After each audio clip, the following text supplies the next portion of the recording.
భోజన ప్రియులందరికీ నమస్కారం. పల్నాడు రుచులకి స్వాగతం.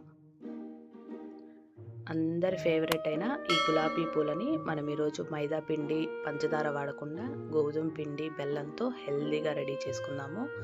చాలా చాలా టేస్టీగా ఉంటాయి, అలాగే హెల్దీ కూడా. అందుకోసం ముందుగా ఒక గిన్నెలోకి ఒక కప్పు బెల్లం తురుము వేసుకోవాలి. ఇందులోకి ఒక కప్పు వరకు నీళ్ళు పోసుకొని బెల్లాన్ని పూర్తిగా కరిగించుకోవాలి. ఇప్పుడు మిక్సింగ్ బౌల్లోకి ఒక కప్పు వరకు గోధుమ పిండి, ఒక కప్పు వరకు బియ్య పిండి వేసుకోవాలి. ఇందులోనే కొంచెం ఉప్పు కూడా వేసుకొని పిండి మొత్తాన్ని ముందు ఒకసారి కలిపేసుకోవాలి.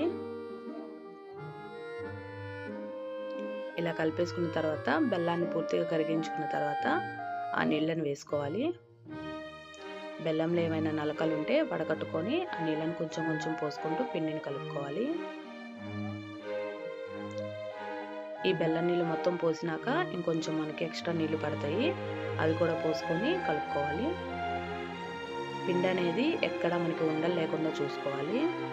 ఇందులోనే కొంచెం రుచి కోసము ఇలాచీ పౌడర్ కూడా వేసుకొని కలిపేసుకుందాము.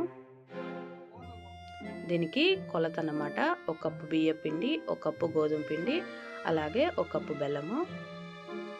తీపి కొంచెం ఎక్కువ తినాలనుకునే వాళ్ళు బెల్లం ఇంకొంచెం ఎక్కువ వేసుకోవచ్చు. ఇలా కలిపేసుకున్న పిండిని కనీసం 3 గంటలైనా సరే పక్కన నానపెట్టుకోవాలి. 3 గంటల తర్వాత మనకి పిండి ఈ విధంగా ఉంటుంది. ఇందులోకి కొంచెం నీళ్ళు పోసుకొని మళ్ళీ కలిపేసుకుందాము. పిండి అనేది మనకి మరీ పల్చగా ఉండకూడదు, అలానే మరీ తిక్కుగా కూడా ఉండకూడదు. వీడియోలో చూపిస్తున్న విధంగా మనకి పిండి ఉండాలి. ఇలాగ క్రీమీగా పిండి ఉంటే గులాబీలు బాగా వస్తాయి. ఇప్పుడు గులాబీలు వేసే మౌల్డ్ని నూనెలో ఒక 5 నిమిషాలు బాగా వేడి చేసుకోవాలి. ఇలా వేడి చేసుకున్న గులాబీల మౌల్డ్ని పిండిలోకి కనీసం 10 సెకండ్లు ఉంచి నూనెలో వేసుకోవాలి. ఇలాగ మనం గులాబీలు వేసేటప్పుడు మంటను పూర్తిగా సిమ్లో పెట్టుకోవాలి. నూనెలో పెట్టిన తర్వాత కనీసం 2 నిమిషాలు కదిలించకుండా ఉంచాలి. 2 నిమిషాల తర్వాత పిండి మనకి ఈ విధంగా మౌల్డ్ నుంచి వేరవుతూ ఉంటుంది. అప్పుడు ఇలా చాకుతో కానీ ఒక ఫోర్కుతో అయినా సరే మౌల్డ్ నుంచి గులాబీలను వేరు చేయాలి.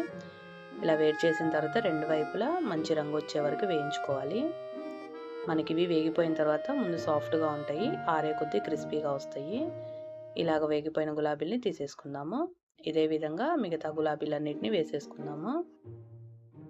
గులాబీలు వేసేటప్పుడు ఎప్పుడైనా సరే మంట సిమ్లోనే పెట్టుకోవాలి. హైలో పెట్టేస్తే గులాబీ పూలు మనకి ఊరికనే మాడిపోతాయి, ఆ విషయం గుర్తుపెట్టుకోవాలి. అంతే అండి, ఎంతో టేస్టీ అలాగే హెల్దీ అయిన గోధుమ పిండి గులాబీ పూలు రెడీ అయిపోయినాయి. మీరందరూ తప్పకుండా ఈ హెల్దీ వేలో ఒకసారి ట్రై చేసి టేస్ట్ ఎలా వచ్చిందో కామెంట్లో చెప్పండి. Thanks for watching. కుదిరితే సబ్స్క్రైబ్ చేసుకోండి.